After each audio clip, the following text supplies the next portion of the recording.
जय मसीह के दोस्तों, आज का विषय है दुष्टों का विनाश के बारे में पूछे जाने वाले आम सवाल। सवाल है, क्या नरक पृथ्वी के केंद्र में एक गर्म स्थान जैसा जल रहा है? दोस्तों, बाइबल के अनुसार दुष्टों का अंतिम विनाश समय के अंत में होता है। दुष्ट न्याय के लिए रखे गए हैं। दूसरी पतरस 2:4। क्योंकि जब परमेश्वर ने उन दूतों को जिन्होंने पाप किया नहीं छोड़ा पर नरक में भेजकर अंधेरे कुंडों में डाल दिया ताकि न्याय के दिन तक बंदी रहे। हमारा परमेश्वर पाप करने वालों के लिए एक भस्म करने वाले आग है। इब्रानियों 12:29। क्योंकि हमारा परमेश्वर भस्म करने वाली आग है। नरक की आग पृथ्वी के अंत में स्वर्ग से जन्म लेगी, पृथ्वी में कुछ गर्म स्थान से नहीं। प्रकाशित वाक्य 20:9।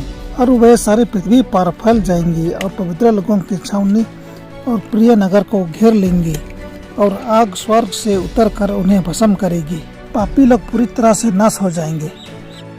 नीति वचन 10:25। दुष्ट जान उस भवंडर के समान है जो गुजरते ही लोप हो जाता है, परंतु धर्मी सदा स्थिर रहता है। थोड़े दिन के बीतने पर दुष्ट रहेगा ही नहीं और तू उसके स्थान को भली भांति देखने पर भी उसको न पाएगा। परंतु नम्र लोग पृथ्वी के अधिकारी होंगे और बड़ी शांति के कारण आनंद मनाएंगे। दुष्ट लोग नाश हो जाएंगे और यहोवा के शत्रु खेत की सुथरी घास के समान नाश होंगे। वे धुएं के समान लुप्त हो जाएंगे। यहोवा की बाट जोहता रहा और उसके मार्ग पर बना रहा और वह तुझे बढ़ाकर पृथ्वी का अधिकारी कर देगा। जब दुष्ट काट डाले जाएंगे तब तू देखेगा, परंतु अपराधी एक साथ सत्यानाश किए जाएंगे। दुष्टों का अंत फल सर्वनाश है, वे अंत में राख में बदल जाएंगे। मलाकी 4:1 और 3। देखो, वह धधकते भट्टे के समान दिन आता है जब सब अभिमानी और सब दुराचारी लोग अनाज की खूंटी बन जाएंगे, और उस आने वाले दिन में वे ऐसे भस्म हो जाएंगे कि न उनकी जड़ बचेगी और न उनकी शाखा। सेनाओं के यहोवा का यही वचन है। तब तुम दुष्टों को लताड़ डालोगे, अर्थात मेरे उस ठहराए हुए दिन में वे तुम्हारे पाँवों के नीचे की राख बन जाएंगे। सेनाओं की यहोवा का यही वचन है। यह अंतिम विनाश 1000 साल की सहस्राब्दी के बाद में होगा। प्रकाशित वाक्य 20:5। जब तक ये 1000 वर्ष पूरे न हुए तब तक शेष मरे हुए न जी उठे। यह तो पहला पुनरुत्थान है, जिसको दंड की पुनरुत्थान कहा गया है। यूहन्ना 5:28 और 29। इससे अचंभा मत करो, क्योंकि वह समय आता है कि जितने कब्रों में हैं उसका शब्द सुनकर निकलेंगे। जिन्होंने भलाई की है वे जीवन के पुनरुत्थान के लिए जी उठेंगे, और जिन्होंने बुराई की है वे दंड के पुनरुत्थान के लिए जी उठेंगे। उन वचनों का क्या अर्थ है जो यह घोषणा करता है कि दुष्ट लोग युग युग के लिए जलेंगे? प्रकाशित वाक्य 20:10। दोस्तों, बाइबल में युग युग के लिए शाब्दिक रूप से उम्र के अंत तक या जब तक कि वह जीवित रहेगा अनुवाद किया गया है। मलाकी 4:1-3 कहता है, दुष्ट जल कर राख बन जाएंगे। पाप और मृत्यु का बुढ़ापा समाप्त हो जाता है।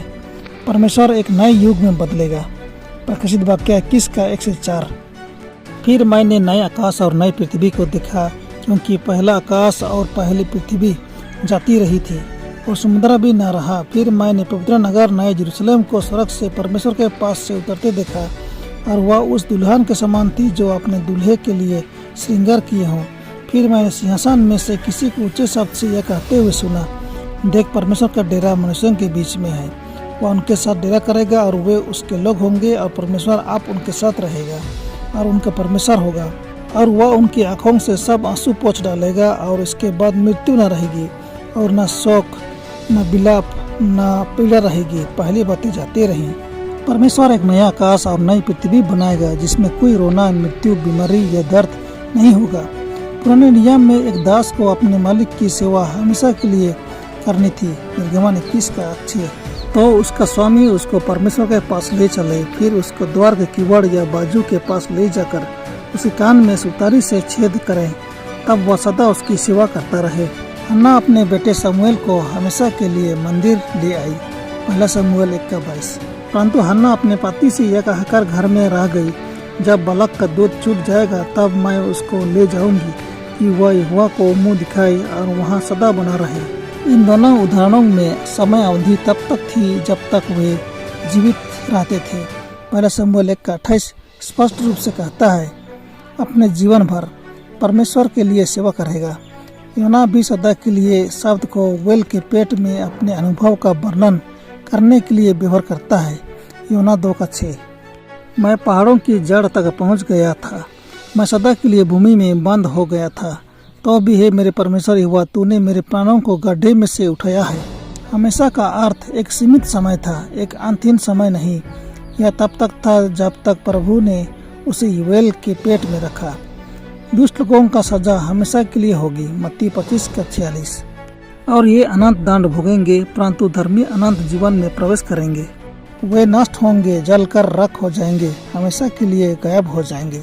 यह हमेशा के लिए दंडित या पीड़ा की एक निरंतर स्थिति नहीं है।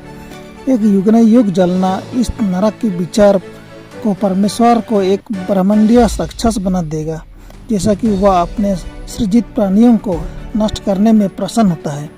एक प्यार करने वाला परमेश्वर पाप को दुनिया से बाहर करेगा या वह पूरे दुनिया को नष्ट कर देगा। कैंसर सर्जन की तरह वह इस बीमारी रूपी पाप को खत्म करेगा, जो भी यह दर्दनाक हो। सवाल 3, अनंत आग, इसका क्या अर्थ है? दोस्तों, सदोम और अमोरा 2 प्राचीन शहर जो पाप से भरे थे, स्वर्ग के आग से भस्म हो गए थे। बाइबल बताती है कि उन्हें अनंत आग से जला दिया गया, यहूदा का साथ। जिस रीति से सदोम और गमोरा और उनके आसपास के नगर जो इनके समान व्यभिचारी हो गए थे और पराये शरीर के पीछे लग गए थे, आग के अनंत दंड में पड़कर दृष्टांत ठहरे हैं। वे आज नहीं जल रहे हैं। ये दोनों शहर रेड सी के नीचे खंडहर में पड़े हैं। दूसरी पतरस 2:6 के अनुसार उन्हें राख में बदल दिया गया और सदोम और गमोरा के नगरों को विनाश का ऐसा दंड दिया कि उन्हें भस्म करके राख में मिला दिया, ताकि वे आने वाले भक्तिहीन लोगों की शिक्षा के लिए एक दृष्टांत बने।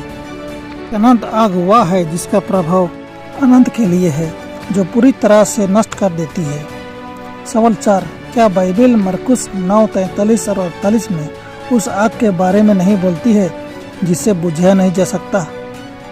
दोस्तों, जो आग बुझाई नहीं जा सकती वह एक है जिससे कोई भी मानव हाथ नहीं बुझा सकता।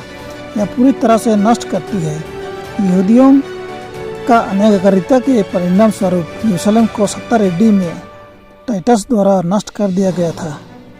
शहर न बुझने वाले आग के द्वारा भस्म कर दिया गया। आप इस भविष्यवाणी को यिर्मयाह 17:27 में पढ़ सकते हैं। परंतु यदि तुम मेरी सुनकर विश्राम के दिन को पवित्र न मानो और उस दिन यरूशलेम के फाटकों से बोझ लिए हुए प्रवेश करते रहो, तो मैं यरूशलेम के फाटकों में आग लगाऊंगा और उससे यरूशलेम के महल भी भस्म हो जाएंगे और वह आग फिर न बुझेगी। जो आग यरूशलेम को जलाएगी वह नहीं बुझेगी, लेकिन यरूशलेम आज नहीं जल रही है। आग पूरी काम को कर लिया है। परमेश्वर आपको आशीष दे। आमीन।